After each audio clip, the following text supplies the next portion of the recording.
Good morning friends. मैं advocate S L Sharma. दोस्तों, आज मैं एक जो वीडियो बनाने जा रहा हूँ लॉ के ऊपर है। आफ्टर एलएलबी, यानी एलएलबी करने के बाद हमारे पास कैरियर के क्या क्या अवसर होते हैं, ऑप्शंस होते हैं, और एलएलबी कैसे किया जाता है, एलएलबी कौन सी क्लास पास करने के बाद किया जाता है। तो दोस्तों, मैं कुछ बताने से पहले मैं आपको बता दूं कि लॉ क्या होती है। लॉ सिर्फ दोस्तों एक वकालत ही नहीं, एक कैरियर भी है। लॉ एक वकालत ही नहीं, एक कैरियर भी है। इसमें आपकी लाइफ में बहुत सारे स्वर्णिम अवसर आते हैं अगर आपने एलएलबी या बीए एलएलबी कर ली है तो। दोस्तों, एलएलबी और बीएलएलबी करने के ऑप्शंस क्या हैं, एजुकेशंस क्या है। 12वीं पास करने के बाद छात्रों के पास लॉ कैरियर का विकल्प होता है।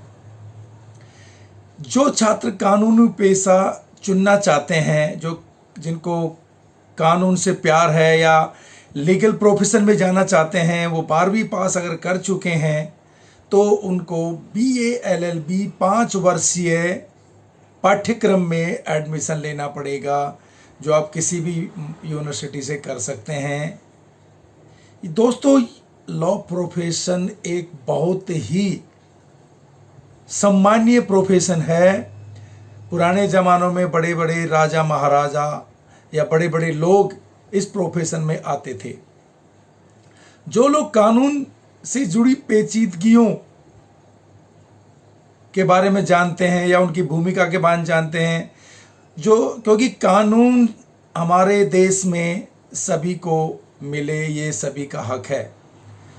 दोस्तों, 12वीं के बाद आप बीए एलएलबी कर सकते हैं। बीए एलएलबी करने के बाद आप एक लॉयर बन सकते हैं, एक वकील बन सकते हैं।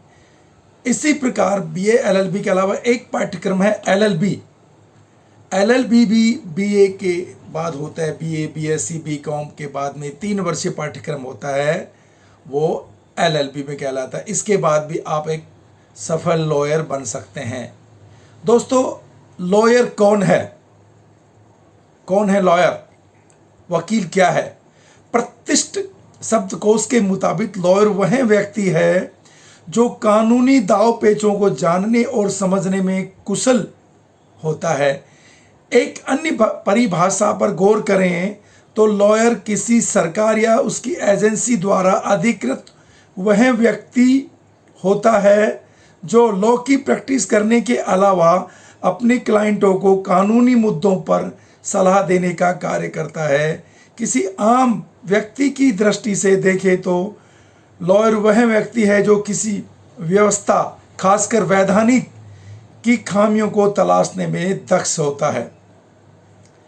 दोस्तों, लॉयर का काम, कानून के ये पेशेवर अपने क्लाइंट के लिए वकील और सलाहकार, एडवाइजर की भूमिका निभाते हैं।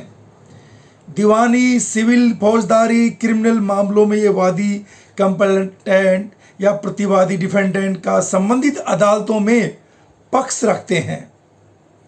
वह अदालत में अपने क्लाइंट की ओर से मुकदमा दायर करते हैं और उसके पक्ष को लेकर बहस भी करते हैं।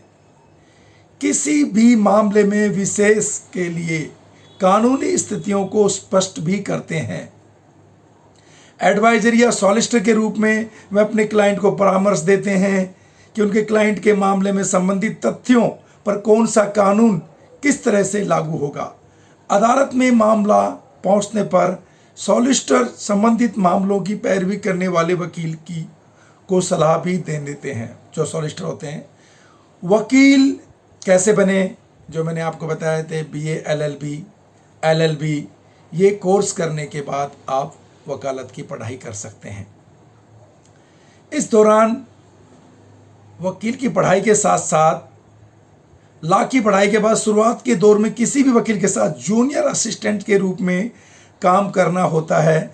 इस दौरान फाइलिंग, रिसर्च, अदालतों से तारीख लेना, नियोक्ता वकील के साथ अदालत की कार्रवाई में हिस्सा लेना और केस ड्राफ्ट करना, मुकदमे में कागजात तैयार करना आदि काम करने पड़ते हैं।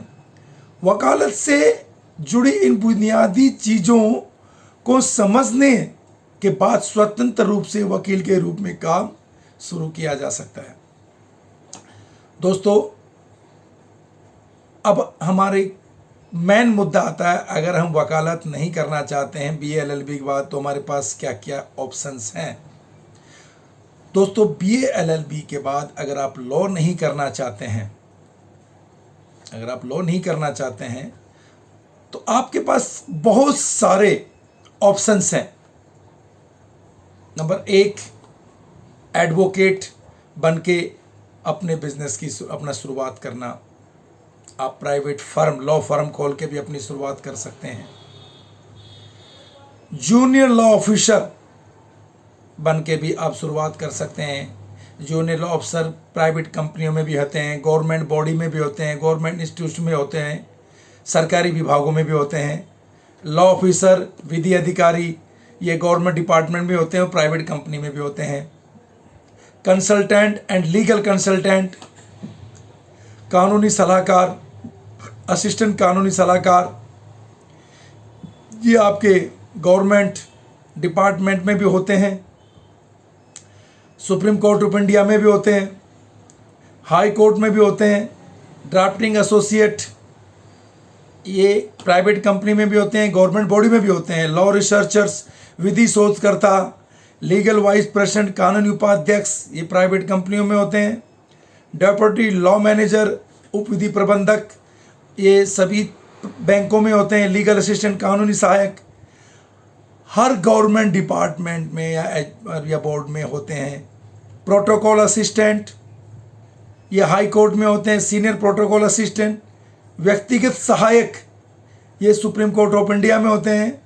चीफ लॉ असिस्टेंट, मुख्य विधि सहायक, ये मेट्रो रोल में भी होते हैं, गवर्नमेंट बॉडी में भी होते हैं, कंपनीज में भी होते हैं। लीगल एक्सपर्ट, कानूनी विशेषज्ञ, ये आपको प्राइवेट कंपनी में भी होते हैं और गवर्नमेंट बॉडी में होते हैं।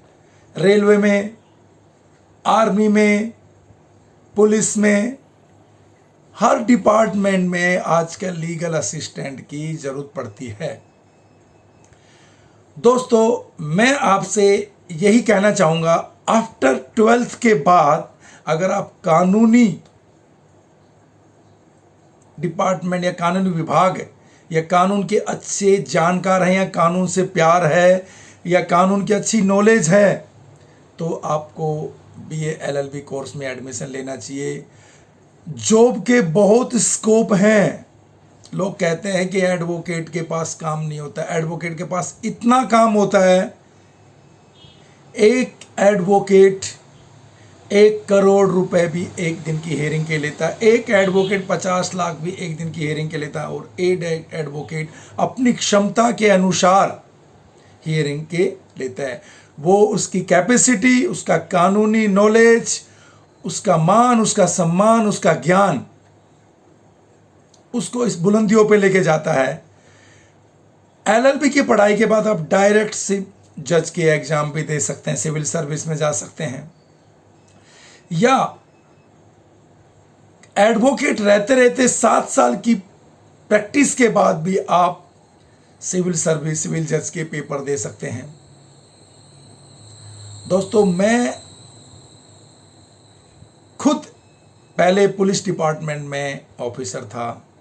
मेरे पुलिस के कैरियर में कानून की नॉलेज, मुझे कानून से इतना प्यार था कि मैंने रिटायरमेंट के बाद खाली ना बैठ करके मैंने वकालत के पेशे को चुना। एक बहुत ही सम्मानीय पेशा है ये। वकालत एक सम्मानीय पेशा है। ये लोगों को न्याय दिलाने का काम करता है। किसी निर्दोष को न्याय दिलाना, दोषी को सजा दिलाना, समाज में दबे कुचले लोगों के लिए खड़े होना, एक एडवोकेट का ही काम है। दोस्तों, जिसको कानून की नॉलेज है वो इंसान समाज के लिए बहुत कुछ कर सकता है।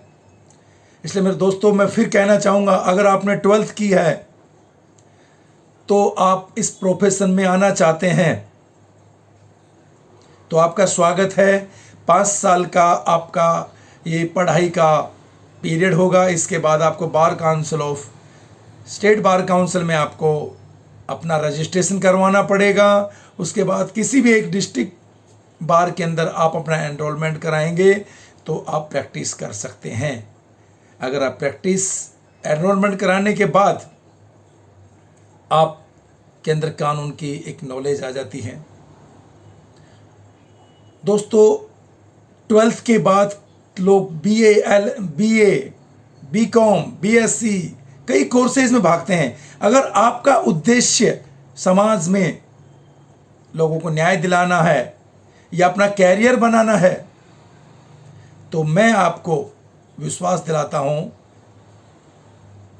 वकील का एक ऐसा पेशा है जो समाज को दबे कुचले लोगों को न्याय दिलाता है।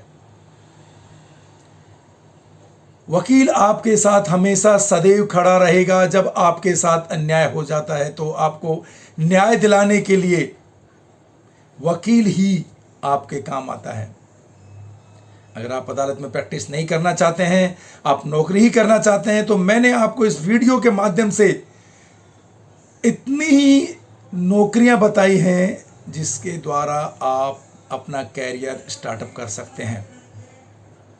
दोस्तों मेरा ये वीडियो अगर आपको अच्छा लगा हो तो प्लीज़ इसको लाइक कीजिए, सब्सक्राइब कीजिए, ताकि ये आपके किसी दोस्तों के काम आ सके और आप आने वाले भविष्य में हमारे देश के लिए कानून के मुद्दे पर कुछ योगदान कर सकें।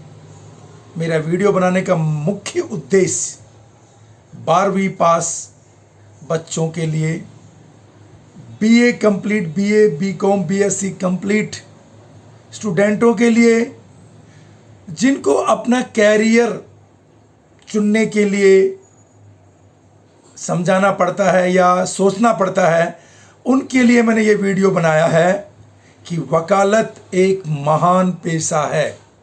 वकालत के साथ साथ आपके गवर्नमेंट डिपार्टमेंट में कैरियर्स के बहुत ऑप्शंस हैं। दोस्तों अगेन दोस्तों, मेरा ये वीडियो अच्छा लगा हो तो प्लीज़ इसको लाइक कीजिए, सब्सक्राइब कीजिए, बेल आइकॉन जरूर दबाइए ताकि मेरे द्वारा अपलोड किए गए वीडियो सर्वप्रथम आपको मिलें और आप सर्वप्रथम कानून की जो भी नॉलेज है आपके द्वारा सभी को मिले। अगेन दोस्तों, मैं एडवोकेट SL शर्मा आपसे इजाज़त लेते हुए अगेन दोबारा कहूँगा, वकालत एक महान पेशा है जो लोगों को न्याय दिलाने का काम करता है। जय हिंद।